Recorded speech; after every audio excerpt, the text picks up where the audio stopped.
about look at Diddy, for instance. Let's take a look at him. Let's take a look at, he has videos. He has videos of the parties. Now, what I've heard, which I don't know how much of it is in mainstream media, I don't really follow the story that much, but what I've heard from friends that are attorneys, friends of mine that have represented me before, agents and so on, is there's a bidding war going on right now. The downfall of Sean Diddy Combs is unraveling like a story so wild, even Hollywood would have rejected it as unbelievable.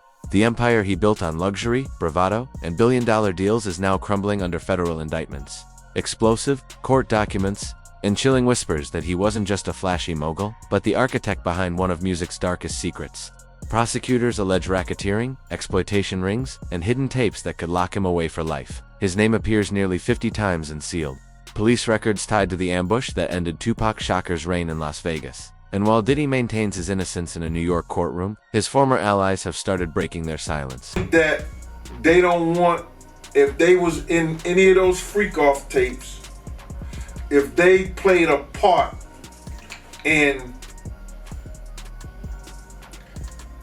any of those Diddy sessions, they don't want it to get out to the general public to make up their brand. Enter Gene Deal, the ex-bodyguard who witnessed it all from armored convoys to luxury penthouses. Deal has now revealed the claim so shocking it makes the charges against Diddy look like just one piece of a much bigger puzzle. According to him, Shakur wasn't the reckless young star the media painted him as. He was always playing a deeper game.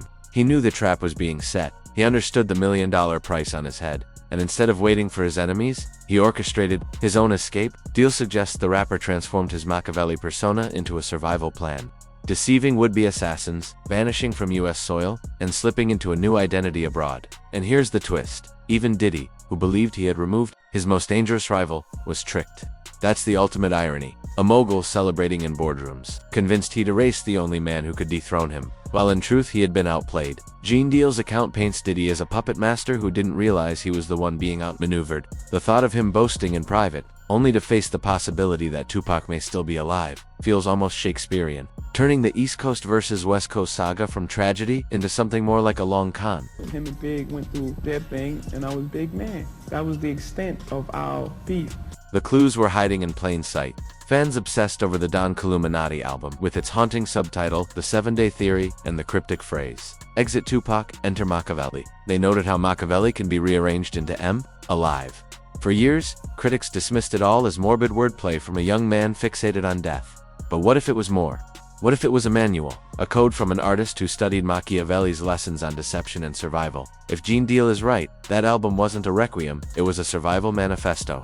Look at the strange discrepancies. The coroner's report listed Shakur as 6 feet, 215 pounds, while friends swore he was 5 feet 10 and 168. The autopsy photo, with blurred tattoos and awkward angles, never convinced the public. And then there's the cremator who allegedly handled Tupac's remains, retiring immediately after disappearing without a trace. That vanishing act fueled decades of speculation. Was he silenced for helping switch bodies? Was the corpse on that table even Tupac at all? Single disappearance became the spark for decades of rumor. Was the man silenced because he played a part in swapping bodies? Was the supposed corpse even Shakur at all? I'm sorry, I'm just like really, I'm in this moment right now. This is crazy.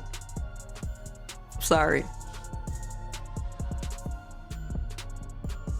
People don't really know how much what it does to you when something that you love is taken from you and thrown away like it don't even matter, and then they move on with their lives and you're stuck. You're stuck during those years. You're still stuck 21 years later. And the stories only grow stranger once you look past the paperwork. A former security officer, Michael Nice, told TMZ he helped smuggle Tupac out of the country after a hit was ordered. He claimed Fidel Castro himself greenlit the mission, even authorizing a body double to make the illusion stick. According to Nice, Tupac wasn't gunned down in Vegas. He was flown out on a jet with Panthers at his side, finally touching down in Cuba. Nice swore he saw Tupac acting as co-pilot, shaking hands with his rescuers, as if stepping directly into his own myth. But before he could release proof, Nice was found dead under mysterious circumstances. Coincidence or cleanup? Meanwhile, whispers never stopped. Locals in Havana claim they've seen a man in a bandana and sunglasses, older, heavier, but with those same unmistakable eyes. Others insist he's been spotted in Belize, even New Jersey. Online, grainy photos circulate of Tupac next to Beyonce or 50 Cent, easily dismissed as doctored. yet persistent enough to keep the legend alive. Tupac himself once teased from behind bars, "Why you think nobody been arrested? 'Cause I'm not gone." Even his mother once said her son chose to leave quietly. Was that poetry or confession?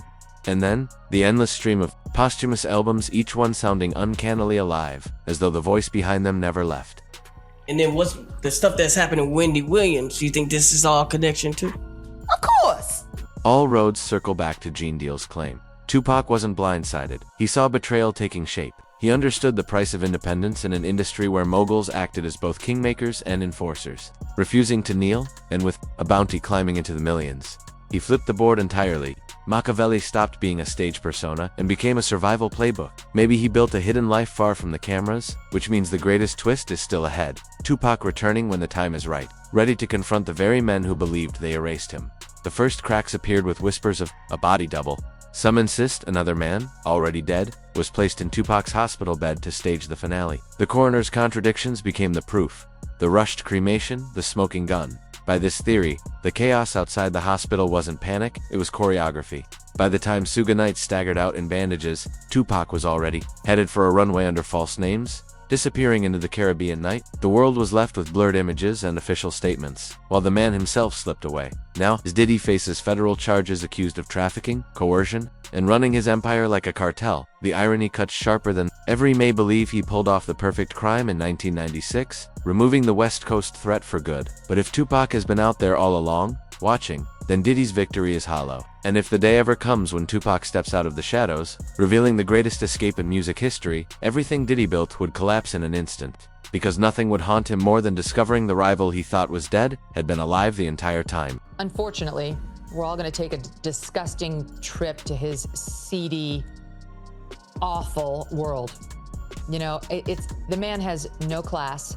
He has no kindness in his dark, dark heart. And he's depraved. That's my opinion. This is a depraved, disgusting individual about whom I wish to hear nothing after this trial is done. And now, we're dragged into his sordid, twisted world. A man with no class, no compassion, no light in his heart, only darkness, depravity, plain and simple. That's my opinion. A vile figure I'd rather never hear of again once this trial ends. But the inconsistencies, the whispers, the sightings, the autopsy riddles, they converge into one chilling possibility. What if Vegas wasn't the end, but the beginning?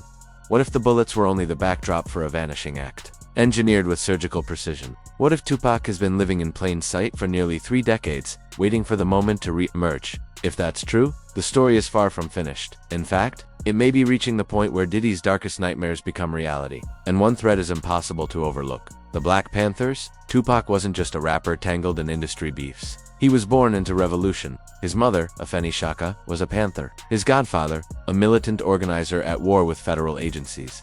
With roots that deep, it's not hard to imagine a safety net lying in wait when Los Angeles became too dangerous. Insiders claim the Vegas shooting wasn't chaos at all, but a trigger, a cover for a clean extraction by people who'd mastered life in the shadows. If any network had the skill, the discipline, and the will to spirit him away, it was them. And what greater act of defiance than saving the voice of a generation meant to be silenced? So, Terrence Howard appeared on the PBD podcast with Patrick Bet-David, and the episode, this premiered on April 4th. Definitely making the rounds because in this episode, Terrence Howard describes an interaction with Diddy where he says that he believes that Diddy was trying to have with him. Let's take a listen.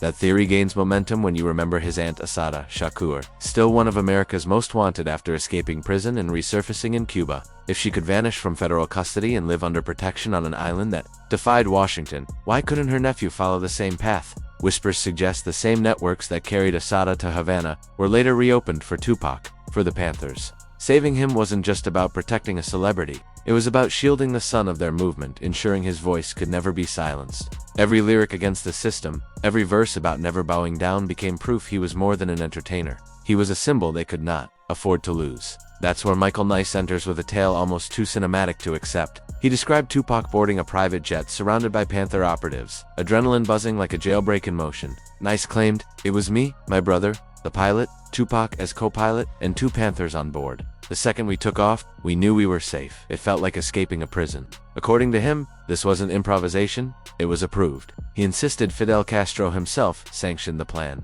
Under one condition, Tupac had to remain silent. never reveal he was alive, and never risk exposing Cuba to international fallout. Same thing for Jeffrey Epstein. Now, the interesting thing about the Epstein and the theory about Epstein is we know he filmed people for sure on that island. He has a lot of movies, a lot of films of people that are very, very powerful political figures, and entertainers, business people. So, do you really believe that Jeffrey Epstein killed himself? Of course not. Of course not. No. But the story twists darker. Just as Michael Nice promised to release hard evidence, he was suddenly gone. Fans who followed his interviews don't by coincidence. Was it failing health? Random bad luck? Or was he removed to keep the secret? Sealed forever? Even Nice's own associates admitted the timing was too perfect, silencing potential testimony, tapes, or proof. And the fragments he revealed before his disappearance are unsettling.